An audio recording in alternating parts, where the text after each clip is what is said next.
তুমি কবি নজরুলের কি অপরাধ ছিল বলো আমার এভাবে ভাঙছো? কোনো অপরাধ নেই তোমার।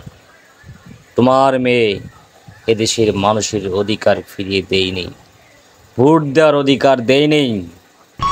এদেশের মানুষের ভাষা সে বুঝতে পারেনি, মানুষকে সে কষ্টে রেখেছে, মানুষকে তার ন্যায্য অধিকার থেকে বঞ্চিত করেছে। তোমার মেয়ে দেশের মানুষের কষ্ট বোঝেনি। তোমার মেয়ের অধীনে যারা চলতো তারা দেশের মানুষ নামে শয়তান ছিল। তোমার মেয়ের অধীনে যারা মন্ত্রী পরিষদে ছিল তারা মানুষকে শোষণ করে খেয়েছে, যার কারণে আজ ক্ষোভের জায়গা থেকে তোমার স্থাপনাগুলো ভেঙে চুরমার করা হচ্ছে। জাতি আজ লজ্জা, জাতীয় লজ্জা।